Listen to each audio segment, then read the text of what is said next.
So, Chelsea then. Today we're going to be looking at the ins and outs up until the 23rd of July.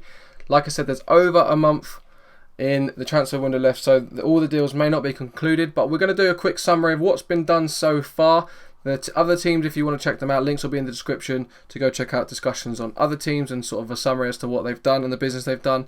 You guys essentially are the main subject of this video. I want you to get your comments in and we'll get a debate going. Who do you think these teams should sign? Who do you think they should sell? In this case, we're looking at Chelsea. So we'll start off with the outs, and the big one that I have already mentioned in the Arsenal video. Petr Cech has gone to Arsenal for £10 million. Is that good business? Let me know. Would you have sold a Petr Cech, someone of calibre, to a rival? I know you wanted to stay in London and all that stuff, but if you want to find out more details about this, the Petr Cech to Arsenal move, there will be a video very, very shortly of me just going through exactly what I think and a little bit more detail of the actual move itself. So, Petr Cech then to Arsenal, £10 million. Patrick Bamford, this English wonder kid that was doing so well in the Championship, he's gone to Crystal Palace on loan. Didier Drogba's been released, the man, the legend, the Chelsea legend, the guy that scored the winning goal in the Champions League final. He has now been released. Marco van Ginkel has gone to Stoke on loan. There was big things about him once upon a time. What's happened? Is that a good move for Stoke? Christian Atsu, we've already covered in the Bournemouth video. He's gone on loan subject to a Premier League approval. Josh McEachran, remember him? He was going to be this big name English player. He has now permanently moved to Brentford for an undisclosed fee. Thomas Kalas has gone to Middlesbrough on loan. Gael Kakuta has gone to Sevilla for an undisclosed fee, so he has now completely left Chelsea. Mario Pasalic has gone to Monaco on loan. Whether that's anything to do with one of their in-transfers, I don't know. Kenneth Omareo has gone to Cassian Passo on loan. Let me know what you guys think about that one. Andreas Christensen, Borussia Mönchengladbach or BMG, he's gone on loan. Izzy Brown or Isaiah Brown, he's gone to Vitesse Arnhem on loan. So has Lewis Baker, another English prospect, has gone to Vitesse Arnhem on loan.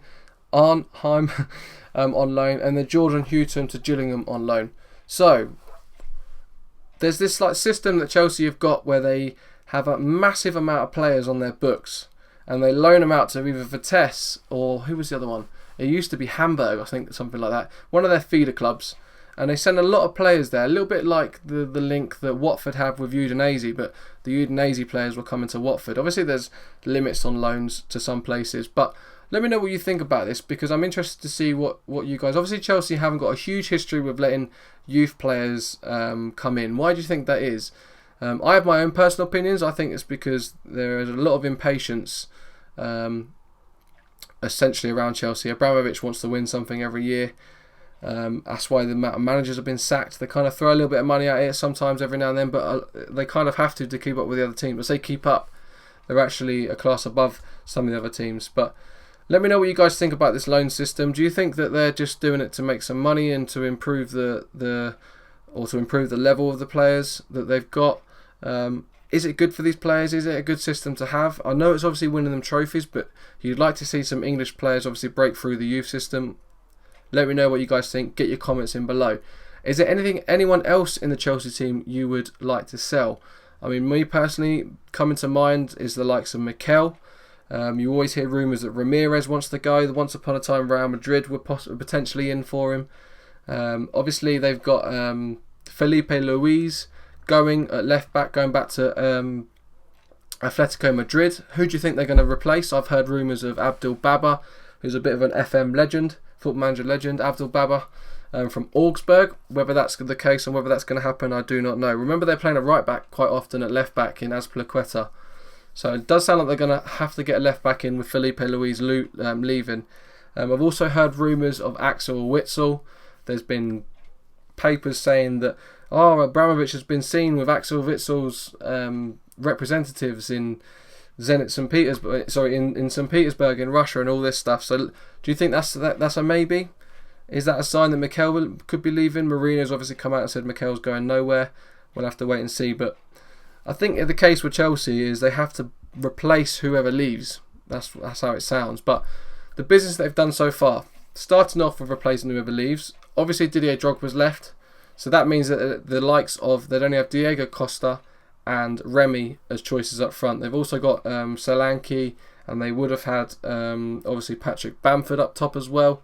So they've obviously brought in Radamel Falcao. Now, being a United fan, I was gutted that he didn't do well, because I think Radamel Falcao on his day is one of the best of the world in the world up front. Between him, Suarez and Aguero, I'm not going to get into the debate between them three, but Radamel Falcao, I just think it will work at Chelsea. I think they play intricate passing football where Falcao could get a lot of tap-ins. That's my personal opinion. I think he'll be a bit of a fox in the box, and the ball will fall to him, a little bit like he used to do for Van Nistelrooy maybe. But I think with players like Hazard, Willian, Oscar behind, then they've got obviously Matic, Fabregas, the ball-playing midfielders that they have, and the technical players, I really think that they could do something. So Falcao, I mean, he's always going to be a great backup for Diego Costa. You can't debate and deny that Falcao is not a good player when he's in form. If there's anyone that could get him into form, there's two people. One was Sir Alex Ferguson, because he's a god and I'm a United fan, so I'm biased. And the other one is Jose Mourinho. I think, obviously looking back to the days at Atletico Madrid when it was Costa and Falcao together, do you think that partnership could be rekindled? I think sometimes that Chelsea may opt to a 4-4-2 if needed. They could have a Fabregas Matic central midfield partnership, Hazard and Willian sort of inside wingers, if you like, and then up top imagine Costa and Falcao together. That partnership could be rekindled, you never know. But they've got that option to rotate, and the Falcao deal does a lot for them, especially with the inconsistency problems that they've had last season with Oscar. Then the other one is Asmir Begovic. I don't know why Begovic has gone. I really don't. They've either put a wad of money in front of him, or they've told him some lies, because Courtois is going to he's going to be first choice the whole time. Maybe Begovic could be a cup goalkeeper. If I was Begovic at 28, 29 years old, I want to be playing first team football. You've probably got about 6 years left in you. I want to be playing first team football, and I know Stoke's not. He obviously wanted to leave Stoke. They dropped him for a couple of games. Butland had come in and play in number one towards the end of the season. So there was obviously this sort of link with where Begovic was going. Was he going to United? Was he going to Juventus to maybe replace Buffon? Was he going to Chelsea because there was rumours about Cech going?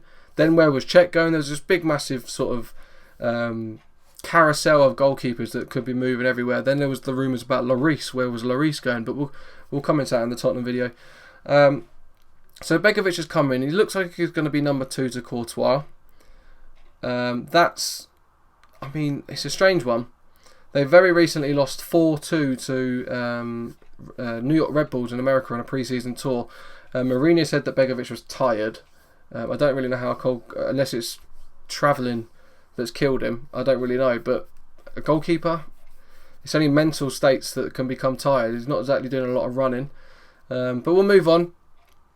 Like I said, it looks like Felipe Luis is going to Atletico, so I do think they'll bring in a left back. They've brought in Nathan, the young Brazilian from Atletico Paranaense. He's coming from an undisclosed fee. Whether they'll loan him back out somewhere, I don't know. Whether they'll loan him back to Atletico Paranaense, I don't know.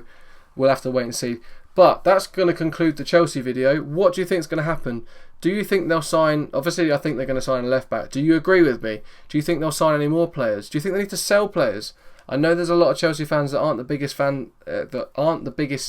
fans of John Obi Mikel, but you have to look at his record and his. I know the countless trophies he's won is huge, but I mean he's just a simple player. Is that a player that they can keep as a backup? Are they going to bring someone in for him?